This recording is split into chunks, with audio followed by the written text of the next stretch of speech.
जय श्री कृष्णा। निर्जला एकादशी व्रत कथा।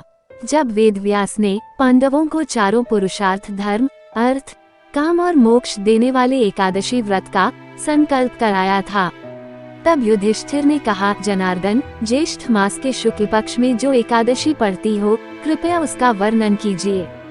भगवान श्री कृष्ण ने कहा, हे राजन, इसका वर्णन परम धर्मात्मा व्यास जी करेंगे, क्योंकि ये संपूर्ण शास्त्रों के तत्वज्ञ और वेदांगों के पारंगत विद्वान हैं।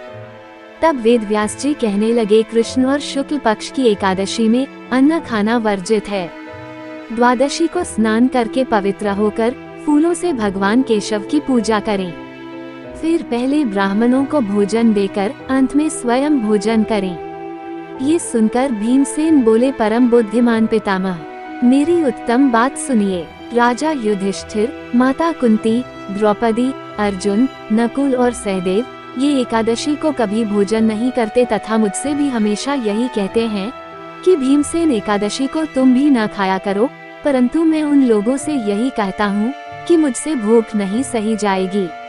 भीमसेन की बात सुनकर व्यास जी ने कहा, यदि तुम नरक को दूषित समझते हो और तुम्हें स्वर्गलोक की प्राप्ति अभीष्ट है, तो दोनों पक्षों की एकादशियों के दिन भोजन नहीं करना। भीमसेन बोले, महाबुद्धिमान पितामह, मैं आपके सामने सच कहता हूँ, मुझसे एक बार भोजन करके भी व्रत नहीं किया जा सकता, तो फिर उपवास करके मैं कैसे रह सकता हूँ। मेरे उदर में वृक नामक अग्नि सदा प्रज्वलित रहती है, अतः जब मैं बहुत अधिक खाता हूँ तभी यह शांत होती है। इसलिए महामुनि, मैं पूरे वर्ष भर में केवल एक ही उपवास कर सकता हूँ, जिससे स्वर्ग की प्राप्ति सुलभ हो तथा जिसके करने से मैं कल्याण का भागी हो सकूं। ऐसा कोई एक व्रत निश्चय करके बताइए, मैं उसका यथोचित रूप से पालन करूंगा। व्यास जी ने कहा, भीम, ज्येष्ठ मास में सूर्य वृष राशि पर हो या मिथुन राशि पर शुक्ल पक्ष में जो एकादशी हो, उसका यत्नपूर्वक निर्जल व्रत करो। केवल कुल्ला या आचमन करने के लिए मुख में जल डाल सकते हो, उसको छोड़कर किसी प्रकार का जल विद्वान पुरुष मुख में न डालें, अन्यथा व्रत भंग हो जाता है। एकादशी को सूर्योदय से लेकर दूसरे दिन के सूर्योदय तक मनुष्य जल का त्याग करे तो यह व्रत पूर्ण होता है। इसके बाद द्वादशी को प्रभात काल में स्नान करके ब्राह्मणों को विधिपूर्वक जल और सुवर्ण का दान करे। इस प्रकार सब कार्य पूरा करके जितेंद्रिय पुरुष ब्राह्मणों के साथ भोजन करें। वर्ष भर में जितनी एकादशियां होती हैं, उन सब का फल इस निर्जला एकादशी से मनुष्य प्राप्त कर लेता है, इसमें तनिक भी संदेह नहीं है। शंख, चक्र और गदा धारण करने वाले भगवान केशव ने मुझसे कहा था कि यदि मानव सबको छोड़कर एकमात्र मेरी शरण में आ जाए और एकादशी को निराहार रहे, तो वह सब पापों से छूट जाता है।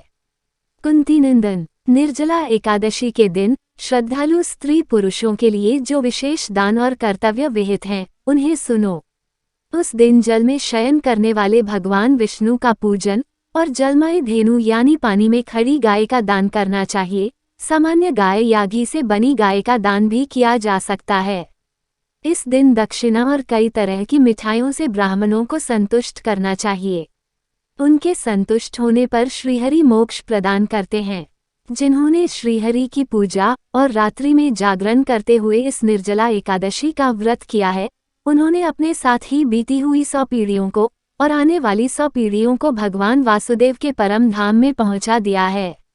निर्जला एकादशी के दिन अन्न, वस्त्र, गौ, जल, शैया, सुंदर आसन, कमंडलू तथा छाता दान करने चाहिए।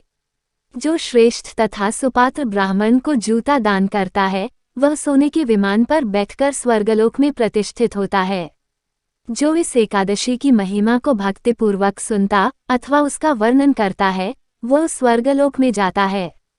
चतुर्दशी युक्त अमावस्या को सूर्य ग्रहण के समय श्राद्ध करके मनुष्य जिस फल को प्राप्त करता है, वही फल इस कथा को सुनने से भी मिलता है। भीमसेन, ज्येष्ठ मास में शुक्ल पक्ष की जो शुभ एकादशी होती है, उसका निर्जल व्रत करना चाहिए। उस दिन श्रेष्ठ ब्राह्मणों को शक्कर के साथ जल के घड़े दान करने चाहिए। ऐसा करने से मनुष्य भगवान विष्णु के समीप पहुंचकर आनंद का अनुभव करता है। इसके बाद द्वादशी को ब्राह्मण भोजन कराने के बाद स्वयं भोजन करे। जो इस प्रकार पूर्ण रूप से पापनाशिनी एकादशी का व्रत करता है वह सब पापों से मुक्त हो आनंदमय पद को प्राप्त होता है। ये सुनकर भीमसेन ने भी इस शुभ एकादशी का व्रत आरंभ कर दिया। अगर आपको ये कथा अच्छी लगी हो तो चैनल को लाइक और सब्सक्राइब अवश्य करें। जय श्री कृष्ण।